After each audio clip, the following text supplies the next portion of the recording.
Hello, everyone, and welcome back to the Covenant Cast. I'm Zach. And I'm Steven. And today we have a very special guest. We have Jamey from Stone Maier Games. Welcome, Jamey. Hey, thanks for having me.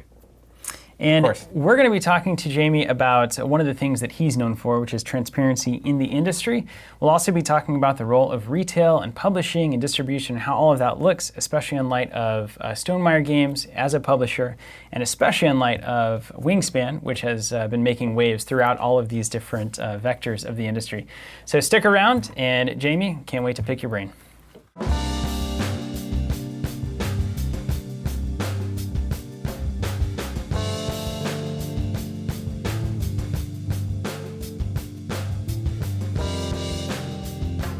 We are back again. Jamey, thank you again for joining us. For those unfamiliar, Jamey is the founder, I believe, single founder of Stone Maier Games, who's known for, what would you say your most popular game is? Probably Scythe? Well, I have to give, I co-founded Stone Maier Games with somebody else. My friend Alan is the co-founder. But yes, I run the company, and we're most known for Scythe, I think, and then followed probably by Wingspan at this point, and maybe then Viticulture. Can you tell us a little bit about why you chose to start Stone Maier and how that development has gotten you to now? Yeah, a quick version of that would be that my whole life I've enjoyed designing games, and I've always wanted to start my own business. And when Kickstarter came about, those two things kind of mashed together in one. When Kickstarter started to be, even just Kickstarter, and when there started to be games on Kickstarter. And I loved the idea in particular that I could connect one-on-one with all of my customers, which kind of goes in general with the topic that we're talking today about selling through other people who sell to customers versus selling directly to people whose faces and names I know. That was something I was hoping to capture on Kickstarter. And so with the original Viticulture Kickstarter in 2012, that also launched my company. Yeah. And so you did the viticulture, and then I think probably Scythe was the first time I really noticed Stone Maier, and then you did Charterstone as well, is that right? Yeah, that was after Scythe, yeah. And then it was right into Wingspan? Did I miss anything in there? Yeah, there were two actually last year. There was My Little Scythe and Between Two Castles of Madkin Ludwig, and then Wingspan after that. Right on. So how have things developed from you starting as kind of a Kickstarter launch, want to make a game, to now being a pretty well-known and respected publisher in the space? What would you say was the bullet points of your journey to get here? I would say there are many, but maybe the big three were, one, the inception, the first Kickstarter that helped us have a product, and then really kind of the second one, which helped us have a company. You know, there's a difference between just having one product and then having a company. The second one would be the Scythe Kickstarter, which was both our biggest Kickstarter and our last Kickstarter. It was after that I decided to move away from the platform and take some of the lessons I had learned from it, really all the lessons I learned from it, about connecting with people, about building community, about making hopefully a beautiful premium product every time we make something, and move towards a more traditional channel where we still have that one-on-one attention for customers. And that's what we've done ever since then. That was in 2015 that the Scythe Kickstarter happened, and now we're in 2019. That was my last Kickstarter. So maybe the last bullet point is the modern day, where I sell a lot of games to distributors who sell to retailers, and I also now sell more games directly to consumers than I did a couple years ago. Yeah. Now here's the interesting thing about Stone Maier to me. I think most people have, whenever they are met with success, the kind of idea is, well, I'm going to then start hiring some people to grow the company, to then make more games or better games, and continue to grow and expand and become the next, kind of big publishing company in the space. Now, as far as I know from the conversations that we've had, your approach is different than that. So you're more taking Stone Maier and keeping it very tight and small, and then you're outsourcing all of the various functions that make a game go to market. Tell us about that decision. That's right, yeah. We publish at most 2 games a year. I say we, but I am our only full-time employee. I do have a part-time employee in Denmark, and then my co-founder works a few hours a week. And then everyone else I outsource. I outsource manufacturing, shipping, fulfillment. I work with a lot of independent contractors, a graphic designer, people who help out with replacement parts, and my accountant, my lawyer, all these different people that contribute to the company as contractors, not as employees. And a big part of the reason for that is I want to stay streamlined.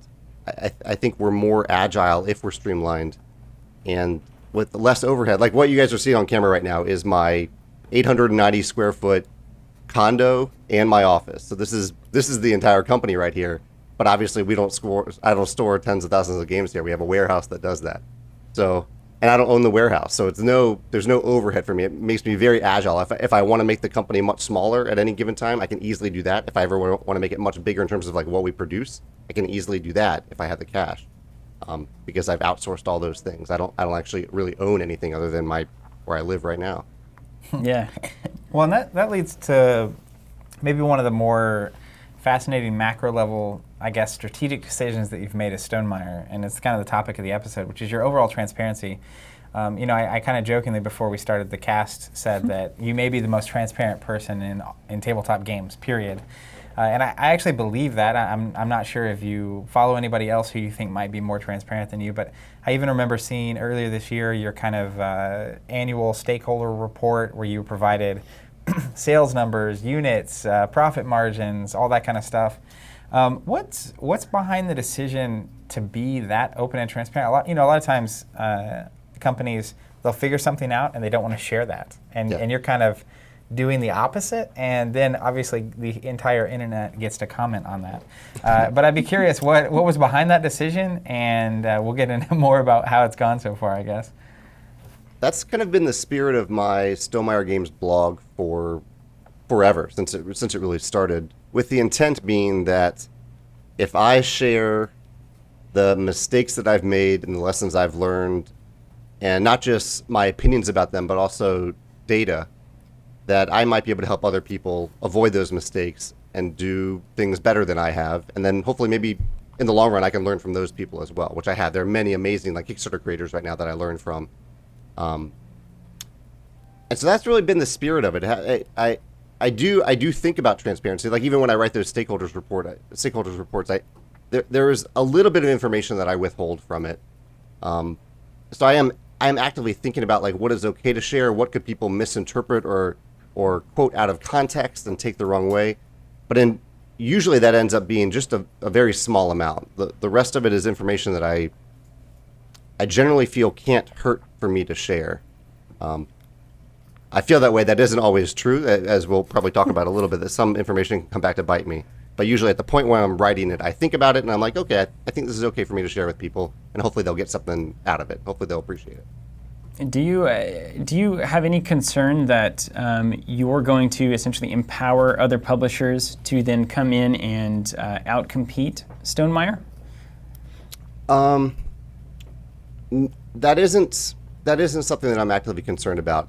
Not that I don't think other publishers are doing things better than Stone Maier Games. I think many of them are. But I don't necessarily see them as competitors. I see them as peers and people that we can have mutually beneficial relationships in the industry.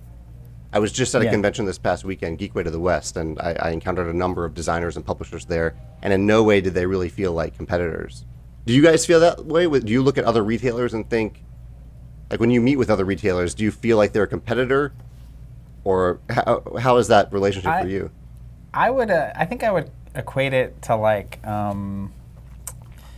it's the wrong word, but more like competitor or like rival in like a sports team sense, where like I certainly like you make me essentially want to perform at a higher, stronger level. Yeah. But it's not a zero-sum game where like me winning the championships means that you cease to exist. It's not like gladiatorial combat where like you're my competitor in the like to the death sense. Yeah. But in the sense of like, I'm watching you, you're watching me. Where like we go to Gamma and we interact with a lot of retailers there, and I don't feel even there that it's like a me versus you situation. Yeah. But it's also I do think that on the publisher front, you have so much space to to a market that doesn't feel saturated as far as no new ideas can come through, right? Like, this publisher can do this thing, Jamey can do this thing, this other company can do this thing, and those things can coexist, and one customer can buy all three of those games and be better served for it. Whereas when you start talking about retail, it's like there's only so many places that these games are going to be available, and the ultimate goal is to get as many of those customers in the available pool as possible. Like, there's only one place, that one purchase of Wingspan, for instance, is going to happen at one place, whereas that same person might buy 4 different games from different publishers and be fully satisfied doing so. So I do think there is a difference at the retail level than at the creation kind of publishing level. That is, quite frankly, just straight up market realities of there's only so much money and there's only so much customer base that's going to be online and that's going to be in local environments, and so your role is to be as good as possible to get those customers. And like Zach said, I don't think we want anybody to not exist, but we certainly want to do our best to be the best option for everybody, and that is ultimately the goal. I also think, and this is probably true of both retail and publishing, for me at least, I kind of have an understanding that we are who we are. And if another retailer tried to mimic what we were doing, it probably wouldn't go as well for them because their DNA is just naturally different than ours. Right. Same with, I'm sure, Stone Maier versus like your capabilities and your desires and your just general enthusiasm towards certain things is different than another publisher.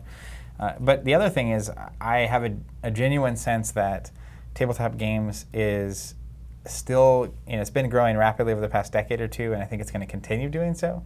And so I think there's a lot of work to be done in the space to help it grow like it could.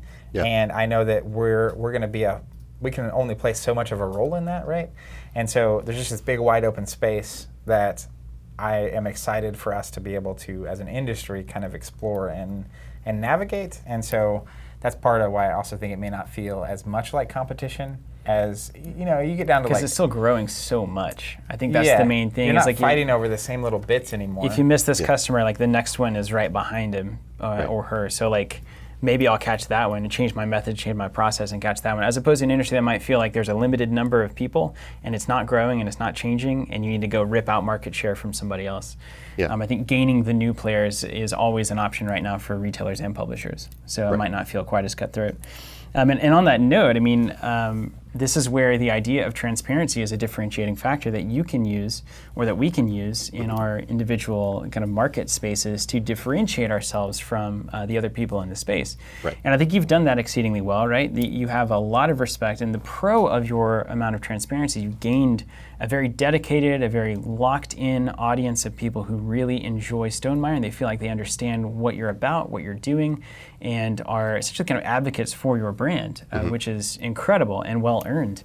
But there's also the cons of being as transparent as you are, which is why we've seen in the past 100 years, big corporate entities and companies of various sizes have very little transparency compared to what you're doing, right? I think of the last company that I read about that published all of their sales data for customers and consumers to read, or explained why they made this decision or that decision. They just put it on the shelf, and then they either buy it or they don't, and you move on to the next product. Right. So there obviously are reasons to not be transparent, and I think discussing what you've run into with your amount of transparency that other business owners could learn from and say, well, maybe I'm not quite as ready to be as transparent as Stone Maier, but to avoid essentially these issues that you've run into. So what's the dark side of transparency?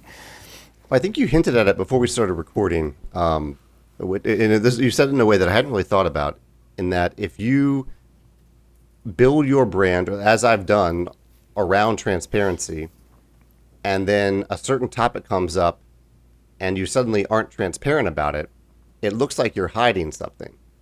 Right. Whereas if that's just the norm for you, to not really be all transparent, to not maybe have a company blog or things like that, or if you do, it's just a place to announce new products, then it doesn't stand out that you haven't responded to an accusation or something like that. So I really like the way you said that, and I hadn't thought about that until now, but I think that definitely has merit.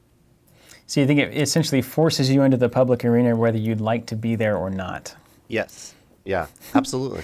Yeah. And obviously you've encountered some of this with Wingspan, a lot of questions about, what has happened with this, and retailers saying, I can't get the copies that I want, and a lot of, things in that direction. And you've been addressing that online. You've had blogs about it. You've talked through it.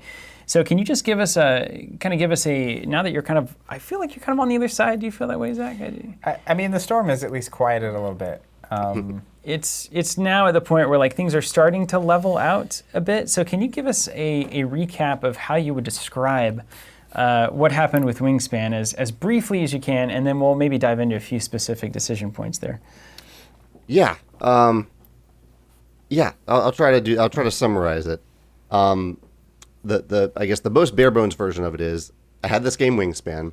I was very excited about it, but I really had no idea how many copies to print. I had some idea. I published multiple games, so I have a rough idea of how games will sell. But this one was a little different because it doesn't have a theme that I thought might capture hobby gamers' imaginations and their wallets. And so last Gen Con, I sat down with a few distributors, and I told them that we had a bird-themed Euro game that I loved, but I didn't know how the market would receive it. And I said, what do you guys think about it? How many do you think I should print in the first print run? And the guys that I spoke to guys that I really, really trust in the industry, said 10,000 copies. And ultimately, I think this is one of the mistakes I made along the way. I think it's maybe come across that I blamed those guys for giving me that number. I don't. They were giving me the best number that they could with the information I gave them, which was very little. And ultimately, I made the decision to print 10,000 copies. It was my decision. But their estimates did inform that. And as it turned out, when I announced Wingspan in late November, almost immediately I knew that demand was way higher than I had originally anticipated. And so in early December, I started printing a second print run. And then in January, I had a little pre-order. So January was where the games arrived, and I was ready to ship them to pre-order customers. In January, the pre-order, I had a 7-day pre-order where we sold about 5,000 copies directly to consumers, and then I cut it off after that. And Zach, you mentioned, I think it was off air, that we probably could have sold all 10,000 copies, and I think that's absolutely true. If I had let that pre-order go on for a few more days, sure, I wouldn't have any copies for retailers or distributors. But I cut it off, and I also started making a third print run at that point in time, even before we had shipped a single copy of the game to any customer. And we could continue this, but I'll jump forward to one other date, which was the release date. The retail release date was March 8th.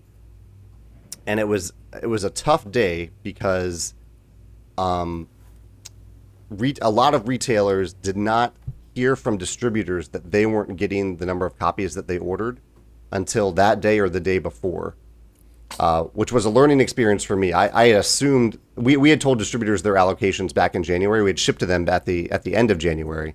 And so I had assumed that the distributors had communicated that to retailers, and they hadn't. So that was a learning experience for me as well. And I've tried to encourage them since then to communicate those numbers to retailers in advance. But that was a tough day for us. I had some accusations from customers. Retailers had a tough day because they wanted to have games for customers that they had sold them to, and they didn't have them. And for distributors who wanted to have a lot more games than they had as well. So, I mean, this leads to so many questions for me. I think it's just, It pushes out a lot of issues in our industry. Yeah. Yeah, I mean, I think, even as a basic example, maybe we'll start here. You talked about, the assumption that distributors had communicated to customers. Just even knowing the fact that they knew the number of copies they were getting in January, mm-hmm, and they didn't tell their retail customers until early March how many copies they were getting. Yeah. Do you think, and I really appreciate your willingness to basically say, this was an assumption on your part, and this is something that you learned, and this is something you're not going to allow to happen again. I think that's I love hearing that. Like, that's the kind of mentality I think it's going to take for us to really start hammering away at some of these issues. But, just asking the fundamental question, what's the responsibility of a distributor to the publisher? Because that seems like, I don't know what distributors did what. We were very, at that point, just kind of, because that was early March, and then we went to GAMA like the next week. Right. And that's when we heard from pretty much every retailer we talked to, ordered 20 copies, got one, ordered 30 copies, got one, ordered 50 copies, got two. Yeah.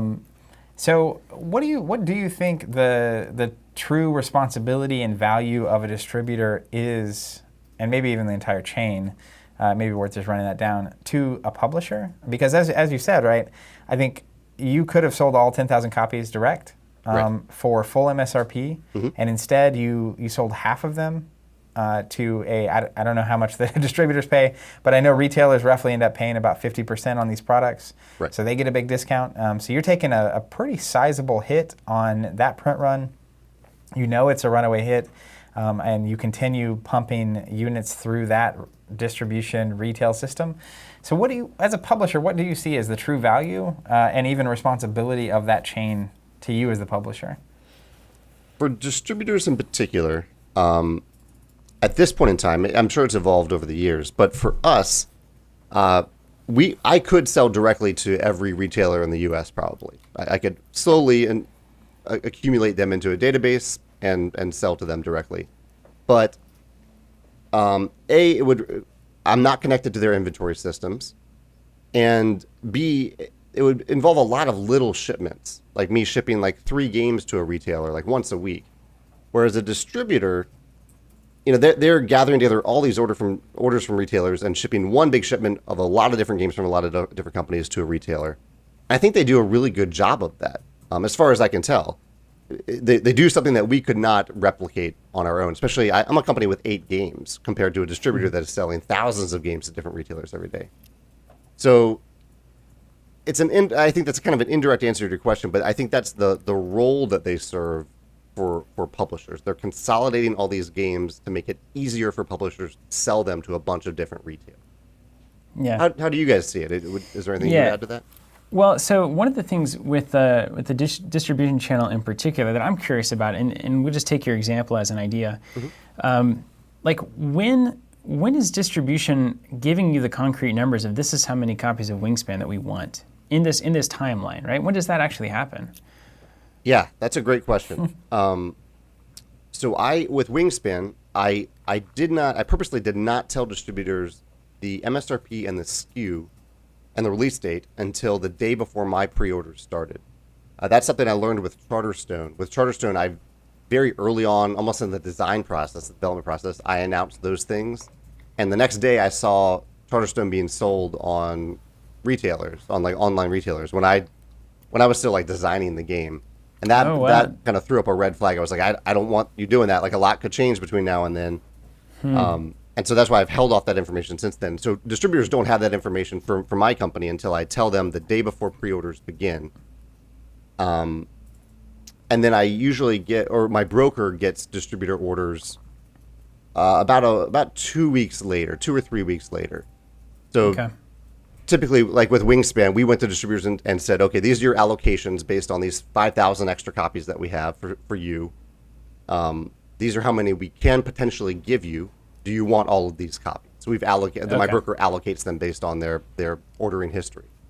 Okay, I see. So essentially, they were given here's the number we can provide. How many do you want? Rather than just strictly how many do you want? That is my broker's preference. That's what they've done. Okay. Yeah. Sure. Cool. So then, but the weird thing here, and this is where the whole thing breaks down, and always does. But if distributor A has 1,000 copies of Wingspan, and then they say to retailers, order however many you want.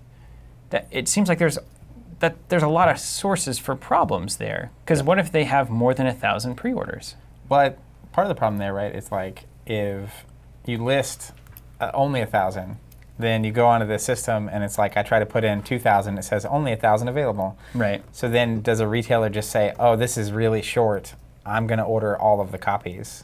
Sure. Versus commit to however many you want to buy. You could limit that, right? You could say like 20 per store or something and see what happens. But in terms of solutions, there may be a lot of solutions there, but it seems like this is the critical moment where everything breaks down. Because then your retailers say, oh, this is a hot game. There's a New York Times article. Like, this is going to be insane. And then it's like everybody wants 50, and so all of a sudden there's 20,000 pre-orders, and they may have already taken money from customers because they want to make sure that they get their cash so that they can order the games that they've pre-sold. Right. And then now everybody's disappointed, right? So that seems to be the biggest problem that we're consistently running into, is that retailer distributor order moment, and how those numbers are put into concrete and when they're put into concrete, and how you distribute the copies that you have from a distributor to a certain number of retail stores, or at least a certain number of copies to a certain number of retail stores, and the math involved in all of that. And I think you bore a lot of the criticism for that, what I would consider failing of the chain. And I feel like publishers always do bear that criticism. So, you mean on that note, it's like, is there anything that you think you could do as a publisher? Is there anything that you look at this and say, here's how this should work to prevent this from happening in the future?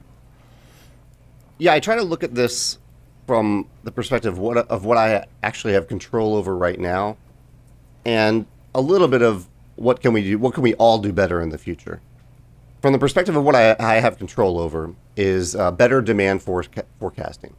So instead of me going to a few distributors and giving them very little information about this game, if I had actually brought a copy of the game to Gen Con, I don't think I had an advanced copy at that time, but if I had brought a copy to Gen Con and shown it to them and they could have seen it, they might have had a different impression. And if I had also shown it to a few retailers instead of just a few distributors, they might have had some information about it as well. And that's what I've done with our next game. I went to a much larger group of distributors and retailers, and I gave them a lot more information about the game in confidence, and they gave me, I think, much more accurate estimates than Wingspan. That's part of it. The other part that I don't know how much it helps, but I have a retailer e-newsletter that I send out once a month, where I tell retailers what we have in stock, what's incoming and when it's incoming, and usually a few specific items of news. And so like the news in January or February, one of those months was, we're going to be way short on Wingspan. Like, we do not have enough for you. You are not going to get what you want from distributors. So I told them that, but that requires the retailers to actually read the e-newsletter. And I only have maybe 700 retailers on that list for all the entire world. And I think there are many, many more retailers than that. So yeah. Those are the things that I can control. Sure. Yeah. So why, tell me this. This is kind of maybe a tougher question. Yeah. Why not sell all 10,000 copies direct? That's a good hypothetical. Well, I was kind of going the other direction. That's good. Yeah, that's a great question. Because especially with Wingspan, it would have been so easy for me to just leave that pre-order open. And even some retailers came to me and said, why did you even keep the release date? Why didn't you just make a bunch more copies and bump the release date back until you had enough? Which I thought was a valid question. It was something I hadn't considered at the time. The reason I didn't, honestly, was because I didn't want to screw over a bunch of retailers that I felt like I'd spent a few years trying to build a good relationship with retailers, and I wanted to maintain that. I don't think I accomplished that goal, but that was my intention. So you wanted to at least kick some copies out to retail, even though it was an insufficient amount? Yes. Well, and the kind of the follow-up to that, which is where I was initially going to ask the question, because we asked the value of the distributors, and I think you're right in saying that they do something very effectively, which is they basically collate products from a bunch of people and ship smaller units to retailers day in, day out all the time, right? Yeah. And I think that's where like the long tail of something like Scythe is really important, because a retailer stocking 1 or 2 copies, selling 1 or 2 copies, restocking for 5, 6, 7, 8 years is really awesome for a publisher. Yeah. But the initial upfront buzz and hype being generated by publishers for games creates this spike in demand, where you could easily sell all those Wingspan copies straight through your own website. So you said you've been working to build the relationships with these retailers, right? And you don't want to screw them over. But the question for me remains, which is, why, right? Why do you want to build a relationship with them? If you could sell all those copies of Wingspans direct, do you need the retailer? And what do you see their value as? Because, we talked a little bit about distributors, but the next reason is, well, you're selling really to distributors because you're wanting to sell to retail stores. So what's your reasoning there? Well, I'll give you some data and then a reasoning. The data is that about 70 to 75% of our revenue over the last few years has been sales to distributors. Then there's around 20% that's to our localization partners, and then between 1 and 5% direct sales. So, say tomorrow I said, okay, we're not selling to distributors at all anymore. That would be a huge loss in revenue. And I've looked at that, and it'd be a huge loss in revenue. Our profits would probably go up a little bit, or maybe stay the same, because our margins would be so much better selling direct to consumer than through retail than to retailers and distributors. But the other side of that is, you talk about the long tail of a game like Scythe. Scythe is a game, but it also has a ton of expansions and accessories and promos that have better margins than Scythe itself. So if I can get Scythe out to tens of thousands, hundreds of, we're coming up on 300,000 copies of Scythe sold. If we can get all those copies out, which I would not sell direct, I would. There's no way I could sell that many copies direct, I don't think. Then the reach that I have for expansions and accessories is so much bigger than what I could have if I'm just selling directly. That's my theory, at least. I haven't tested it. I love to experiment with stuff, but that would be a big experiment for me to make, to test that out. Yeah, absolutely. And how much, I mean, we were talking earlier about the kind of Wingspan process. I remember, I think, reading somewhere in a blog or in an email there somewhere, because you decided to print 10,000 copies. And I have to imagine, I think a lot of people, ask the question, why wouldn't you just print more copies of the game? That's a great hypothetical. Or why doesn't a distributor tell you how many they want earlier, all this stuff? But the reality check of, one of the biggest risks, I think, to a publisher is the fact that you have to, as it sits now, pay for, design, develop, print a game with no guaranteed sales, effectively. Yeah. And you were saying you hit print on this game back in November? August. Is that August? August is when you started printing this game. Yeah. And that's, you're talking, you have months of cash tied up in a game. So right now there's no ability for you to get that information right. So two questions kind of, how helpful would it be, / how possible is it, do you think, for you to get that demand info directly earlier, not just like forecasting, but actually some kind of system that spins that out faster? And then how big of a restriction is literally just pre-investing that much into a game before you've even, because distributors in August are saying, medium on this game. Right. It'd be pretty nervous to print tens of thousands of copies of a game just hoping it goes well. Yeah, it's a huge cash investment and a huge risk whenever we print a game. We had a game last year that I thought was going to sell very well called Between Two Castles of Mad King Ludwig, and it did not. Like, it sold. To date, I think it sold around 14,000 out of the 20,000 copies, which would be great if we had made 14,000 copies, but we made 20,000. So over the last 6 months, we've had between 6,000 and 8,000 copies sitting in a warehouse doing nothing, but essentially costing us money because they're just sitting in a warehouse. So ideally, every time I would print the exact number of games that I need, rather than tying up cash in something that's just going to sit there for a while. And so that addresses your first question a little bit. And I think a question that some of your listeners might be wondering, which is, why wouldn't we go to Kickstarter with a game like this and know our early adopter demand up front? But even then, and there are many reasons why I wouldn't do that now. But one of them is, even if I know early adopter demand, the demand upon release can still be way higher than that. That we had that happen with Scythe. We had, I think, 21,000 Kickstarter copies of Scythe that I made. I had enough cash to make 25,000 total. 4,000 copies of Scythe for retailers was not enough in the summer of 2016, not even close. But I didn't know. I don't know how many copies people want in retail.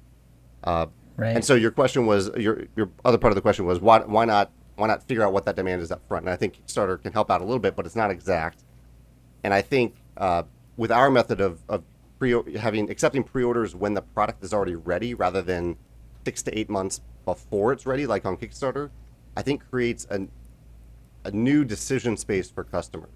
When they hear about something, they hear a review for it, they hear content on the any video blogger, and right away they know that they can have that game in their hands within a few weeks. I think that's very different than asking for demand before you start a print run 5 or 6 months in advance. Yeah. Do you think that there's, so if in this space you have distributors or a distributor who's willing to say, in August, here's Wingspan, and they say, I want 2,000 copies guaranteed. Yeah. Like, that And then you can prioritize, all right, this person is definitely getting 2,000 copies. And then 7 months later, they get their 2,000 copies. They know the number that they can pre-sell to retailers. Right. Retailers know the number that they can potentially pre-sell to customers. Do you see, as far as what the chain is going to do to adapt to these kinds of problems, do you see it advancing the timelines in that way, where distributors are putting money on the table way sooner? And then retailers are blocking in their pre-orders from distribution way sooner, and then everybody knows how many are available for customers? Or do you see it kind of spinning off in other ways? Because this systematic problem, or even systemic problem, seems to have pushed into platforms like Kickstarter, and seems to have pushed out into direct sales online via Amazon, which we should probably discuss. Yeah. So do we continue to push things out of this chain, or is there a world in which this chain can actually adapt and accommodate what is essentially a changing landscape in retail? I think some things can change. Other things I think are more difficult. Like one thing that does help with this problem, at least using the method that I use for making a game and then telling people about it and then being able to ship it to them soon after that, is if I can decrease the lead time for manufacturing on a product, then I can almost catch up to demand by the time the game comes out in retail stores. Like, to use the Wingspan timeline, if the Chinese New Year hadn't been in February, that print run that I started in early December would have arrived in stores pretty close to March 8th. Maybe a few weeks off, but pretty close to it. And so again, that was part of that. The whole game was impacted by my decision to release it before the Chinese New Year. So that lead, if I can, and there are other things I can do too, to shorten that lead time can really help. Is that feasible though? I mean, is it really feasible to look at other manufacturing options? From what we've understood is like, my initial thing is like, oh, well, we got to print games somewhere else. Is U.S. manufacturing capable of doing this? And it's just like, even with the tariffs, it's so much cheaper to manufacture, and that games would have to go 100 to 200% more expensive on the shelves for it to get any kind of local manufacturing. Is that true? Do you know that to be the case? Yeah, and in fact, for many of the games that we make, I don't think they can be produced in the U.S. Even Ludofact has a factory in Indiana where they print some components and assemble some games, but they still have to go to China for special little bits and pieces that just aren't made at scale here in the U.S. One other thing that you said there that I forgot to address was, are distributors ever willing to pay up front for a game? Yeah, that's a good question, right? I think that's very rare. We have an open invitation to distributors that if they ever want to do that, if they want to go in before a print run begins and say, I will prepay for 500 copies of this game, or 1,000 or 5,000, however many they want, I will make it for them and I will guarantee that they get it. But distributors, I think traditionally, and understandably, they would prefer to pass that risk on to the publisher, have the publisher print the games and they buy what they need, months and months later. We have started to see that happen more with Wingspan. We have an entire print run that's comprised of distributors that have prepaid for this print run just to guarantee that they get those copies. But it's highly unusual. Yeah. I haven't seen that very often. Yeah. Is there, and that's something that I think last cast or cast before that kind of hit me as we were having this discussion, is like, the retailers are the customers of those distributors. Mm-hmm. And if they're not getting the products that they order, it seems to me that they should take that up with the distributors and not necessarily with the publisher of the game. Yeah. Because, if we have a distributor and it's like, yeah, sorry, we can't get you any copies of this, that's like, why didn't you buy them up front? Like, why weren't you taking care of me as a customer and offering me X copies of Wingspan? Why were you not willing to take the risk to make me happy? And it's that constant pushing of risk up the chain and trying to avoid it at all costs that creates these kinds of issues. And unfortunately, it lands almost entirely at the feet of the publisher. These days, it looks like to me. So I do feel like we need to spread that down the chain a little bit, right? And it's like, hey, if you're a distributor and you guaranteed 5,000 copies of that first print run of Wingspan, you just made a lot of money, and all of your retailers are extremely happy. Yeah. Because you made them a lot of money. So that's a really good way to become the distributor that everybody wants to go work with whenever you're the person who's able to, have an element of forecast demand that is not exclusively on the publisher's end of things. Well, and I think part of the hard issue there, which we've talked about a few times now, is the reality of 3,000 or 4,000 board games coming out a year. and most of them not having this problem. That's true. Most of them publishers print, they have more than they want of, right? So it's the actual, and the thing is, even those games would have a problem solved if they knew demand sooner, right? Because they wouldn't overprint, like your example with the Ludwig game. But when most games, it's reasonable and you can get it as a retailer and you're not that concerned about it, it doesn't seem like a huge issue until you want 30 copies of Wingspan and you can only get one. And then all of a sudden you really care about this issue for a second. But I do think this, and Jamey, maybe you have some perspective on this too, certainly as somebody who's at the forefront of this, it definitely seems like as this industry is essentially growing and growing up, we should expect there to be larger and larger hits that happen in the market, right? You have more publishers taking more shots and there's more customers. So it seems to me that this problem is only going to increase as people learn more and more about the games that they love, as publishers learn more and more about what their customers want, and just as the entire chain kind of starts to understand more about how much this is growing, I have to imagine that there's going to be more New York Times articles, there's going to be more buzz about future games, there's going to be publishers that really know how to work a marketing environment and are going to have hits. And I feel like all of the success is being thrown into something that isn't quite ready to catch it. Oh, yeah. Yeah. And so, I don't know, things tend to get pushed out. That's why I want to ask you this question from Lefty8957. This is a hashtag AskCovenant. We allow, and not even allow, I mean, you can leave any comment you want anywhere. But we read the AskCovenant hashtag questions on YouTube, Facebook, Instagram, and Twitter, and then we answer them here on the cast. So, Jamey, we're glad to have you for this one. And this is getting kind of at what we were talking about in a little more direct way. So Lefty says here, as sad as this might seem, do you think customers like Stone Maier games are being held hostage by the retail machine? The fact is, customers expect games at retail, and more importantly, retailers expect, perhaps unfairly, that they'll be allowed to sell a publisher's game. If Stone Maier Games takes their games and sells them direct, they'll make a lot of retailers very angry regardless of how much value, i.e. possibly none, that they really provide. It's hard to quantify, but an angry mob of retailers can't be good for your bottom line and your reputation as a publisher. So there is, I think, we have to recognize that there is, the chain has traditionally worked very well, and there's expectations that have been set there for many decades at this point. So how concerned are you with this idea that retailers expect that they should have the opportunity to sell whatever games that you create at whatever quantities that they request, and that if you don't get those games in their hands, they will then kind of cast you out publicly and privately as somebody that is, to be cast out of the industry, as it were. Yeah. So I think there are a couple different angles that we can approach this. The one that comes to my mind first, though, is the end consumer, in that there are a lot of different people who want our games and games in general, and they want to get them in different ways. They have different preferences as to how they're going to buy those games. Some of them really want to buy directly from the publisher. Some want to buy on Amazon. Some want to buy from their friendly local retailer. Some want to buy from an online retailer. And some want a subscription service like you guys offer. Those retailers are all catering to different customers. And if I can keep my bandwidth open to include all of them, then I feel like I can best serve the most customers and be the most inclusive to customers in that way. So retailers, brick and mortar and online, are a big part of that.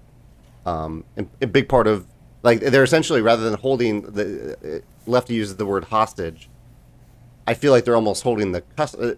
I don't want to say that retailers are holding in his example and using his words, I would say the customers are the ones being held hostage, not necessarily my company. I want to get to those customers. They have them. So to get to those customers, I need to get the games to the retailers to serve those customers to the best of my ability. Right. Well, and I think, on the long tail of this, that makes a lot of sense because, at this point, as an example, it seems like Scythe, a big hit of yours, is pretty in stock no matter where someone wants to buy it, kind of a thing. Like, they can buy it directly from you, they can buy it from online retailers, they can buy it from local game stores. Yeah. And so in that case, they have a preference, they're going to buy it where they want to buy it, and you'll let the market do the rest. But I think the exception is kind of this Wingspan upfront, big, pyramid, which is like everybody wants to make the money, right? Well, yeah, I mean, realistically, if we'd had 50 copies of Wingspan the day it was announced at our local store, and our local store is not exactly, I wouldn't classify us as like a board game store. Like, it's not a huge. We have a board game wall, and people can use the games for free, and that's fine and well. But board games aren't a central part of what we do locally, at least. And so, if we'd had 50 copies, though, I have no doubts that 50 customers would have walked in our doors. Locally, or driven. Driven. I mean, we saw that with Keyforge when it was out of stock. Is that we'd have eBay. people driving from a couple hours away to come get some decks or whatever. Right. And so, you have this moment where I describe them as kind of unearned customers, where there's this hype that was built that I had very little to do with outside of potentially fronting the money to buy the inventory and making a good call that I bought a game that's going to be more popular than people expect.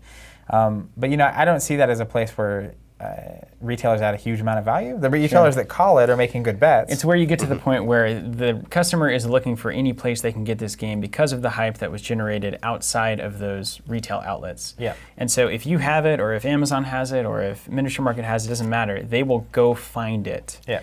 And that doesn't mean that anyone who's selling that game has earned that sale, aside from simply having the product and making the right call. And your preference might be directly through Jamey's website or Amazon, and you go find a store locally that you don't normally go to because they just have it, and that's the only place you can get it. And so that's where it's interesting to me, the take of like, because I can't get the copies, feeling this like injustice, like that I was wronged in some way. Obviously, part of it to me as a retailer is like, I know in most cases we don't really take risk until we put our numbers in a week or two before a game comes out. Like, that's when we, 2 weeks out is about when you have to finalize a number for a game. And so when we, in any product that we aren't investing in ahead of time and marketing and, doing everything that we do, it's just like, oh, well, we got allocated on Wingspan. Okay. Yeah, like that's fine. Like, we didn't do anything. We just didn't get the product, right? So like, it's not neither here nor there. That actually leads me to a question about the role of a publisher in making a retail-friendly environment. So I've seen this, right? And we see this I want to talk to you about your map policy and kind of how you went into it and out of it. And map is kind of traditionally seen as a way to essentially limit the floor of a game so that deep discount online retailers and warehouses can't just push it out at supremely low margins and leave retailers holding a MSRP product that is severely undervalued now because everyone can get it online for 40% off. Right. Talk to me about map pricing and about providing any amount of protection for retailers, and if that's warranted, if there is any value in a publisher doing that. Yeah, over the years, I've heard from a lot of retailers, particularly like local retailers, who will send me a link to Amazon and say, how can you let your game be sold for such a discount on Amazon? How are you serving me and my customers by letting this happen?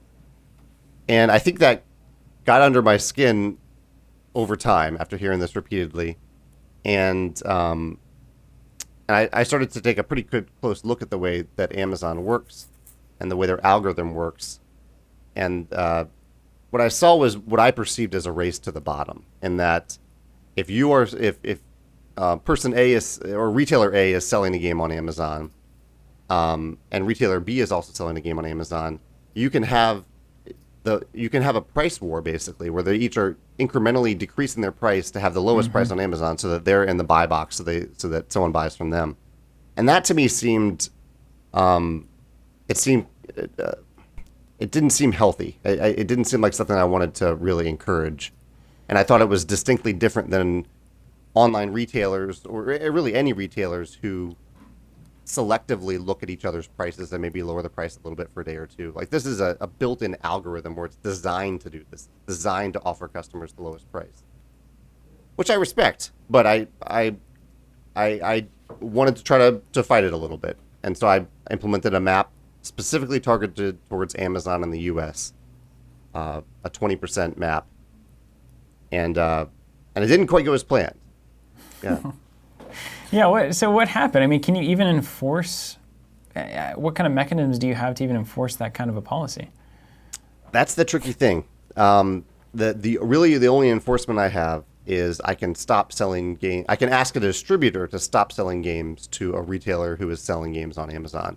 So if retailer A has 100 copies of My Little Scythe and they're selling it for 40% off, I can tell them that they are violating the MAP policy. I can see if they respond to that, and if they don't, if they continue to do it, there's nothing I can do to prevent them from actually continuing to sell those games on Amazon. All I can prevent is future sale, or I can try to prevent future sales to them through distributors. And Amazon buys games too. And Amazon does not care about MAP at all. Amazon doesn't listen to that, doesn't adhere to that. And so that was one of the biggest reasons why I ended the MAP policy, because I saw that Amazon, what I thought would happen was that Amazon would just match the lowest price, which they did for a while for many games. So if I could get all the other vendors to meet MAP, Amazon would too. But then Amazon started looking at other online retailers. They started looking at Miniature Market's price and Cool Stuff's price. And so Amazon was using those prices to compare against their own and using that price as the lowest price.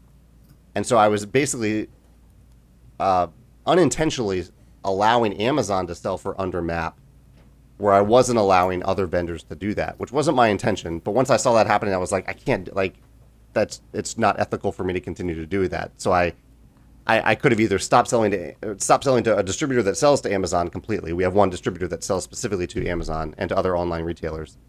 Or I could have ended the MAP, and I chose to end the MAP. Yeah, that makes sense.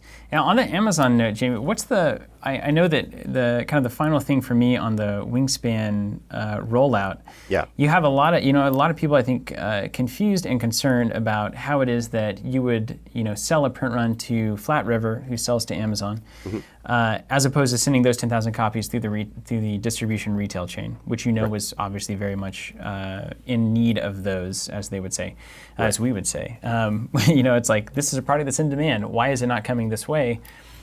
So why make that decision to send to Flat River instead of send to the distributors that are clearly looking for the products as well?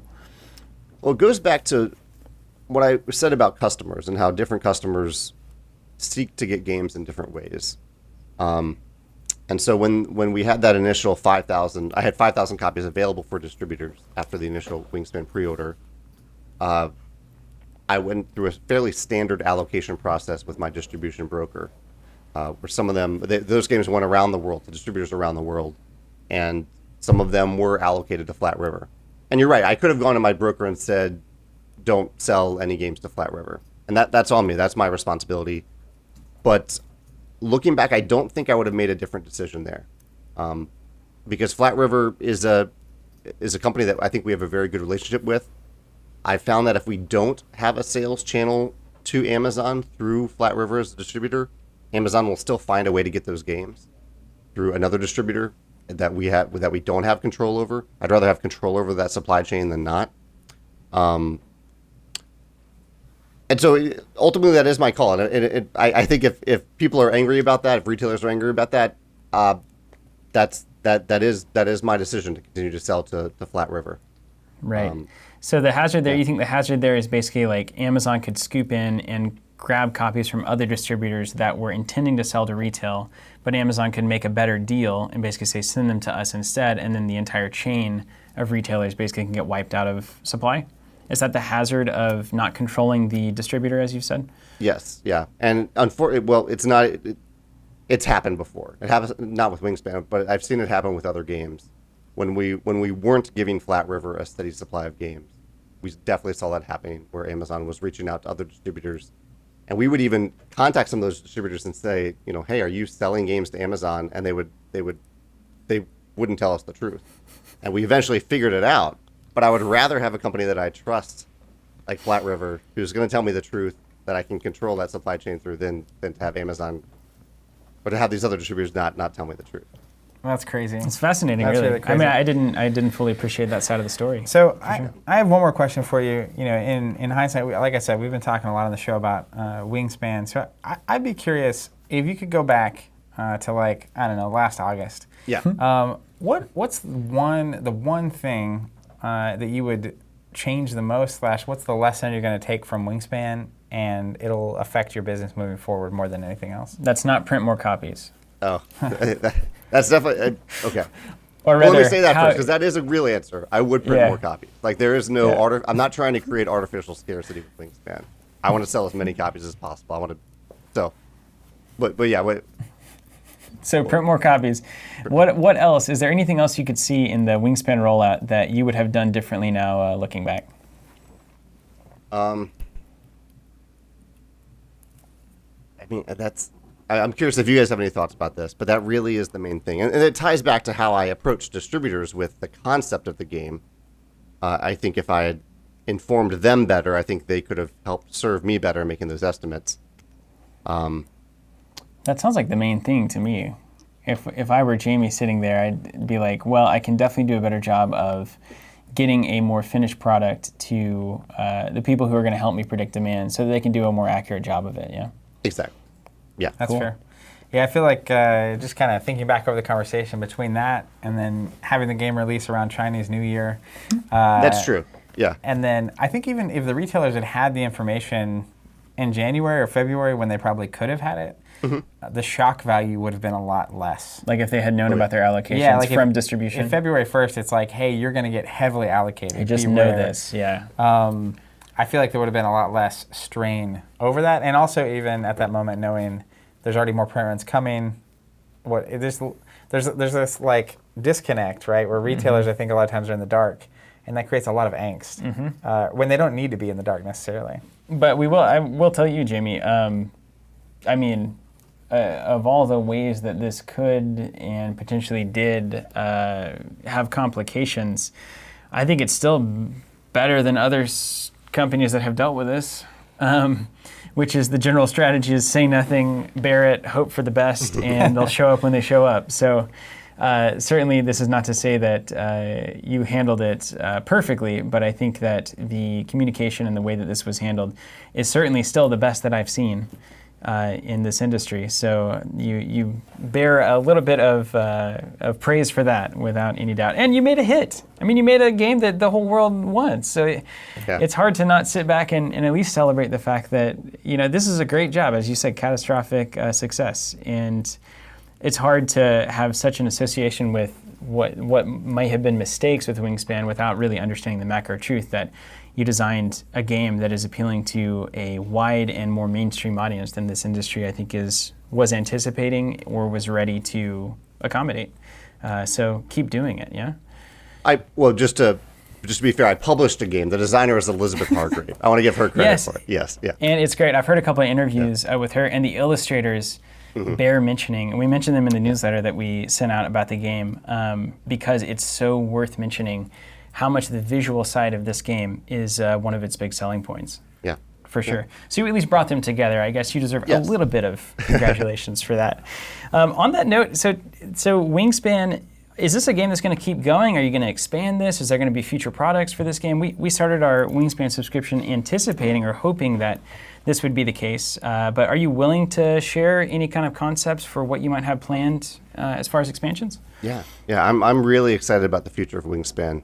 The base game focuses on North American birds, and the plan is for each expansion to focus on the birds of another continent, and hopefully also a twist in the mechanisms for each of those. So it won't just be more birds. There'll be something else, whether it's a component, a mechanical twist, thematically tied to the birds of that continent.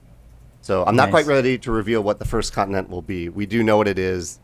It's entering production soon. But that's the plan for the future. So we have 7 total continents that we can cover. We've already covered 1, so we might be looking at 6 expansions. That's awesome. That's good news. So we didn't make a Wingspan expansion subscription for no reason. Yeah. We were like, I don't know. Maybe I think stuff this will is come going to up, work. maybe it won't. And finally, just in terms of Stone Maier games in general, beyond Wingspan and the expandability there, what are you excited about in the next year or two? Like, what's the vision for you and the kind of games that you're going to create? Well, yeah, it's so off camera here. You guys can't see it, but I have our next game sitting off camera here. Well, feel I'm free to super excited. excited. If you want to go ahead and go for it. Yeah? It's too early. But I'm really, really excited about this game. This is a game that I designed this one, so I'm almost more excited about games designed by the other publishers that I get to other designers I get to work with, but I'm still excited to share my creations with the world too. So there's that game. There's another game that I'm designing, and then we have 2 in the works. One that originated with an artist that had a vision that we took and ran with, and then another one that had from a designer that I really admire that's coming out with some stuff. So yeah, I wish I could talk about more, but my marketing strategy is to not talk about it until. He's not that transparent. Actually, I think I have the perfect solution for this. You show the game, you explain everything about it, and then based on the number of likes that this video gets, that will help you predict demand, right? We could solve this problem right now. Done. Lastly, hey, did you watch Thrones? I do. Oh boy, I didn't know we were going here. Well, what'd you think? I mean, it's all wrapped up now. Spoiler. We don't need to. I mean, are you satisfied? Did you enjoy the conclusion? Man, this is not a softball.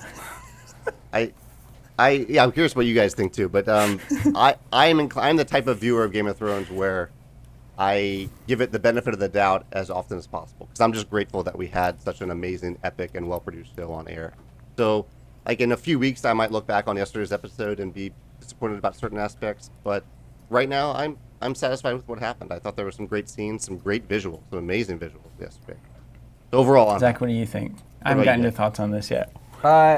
Yeah, I think like you were saying, actually, the scene where Dany's walking and the dragon wings expand behind her. Sure. One of the best visuals in anything ever. I thought that was immaculate and just amazing.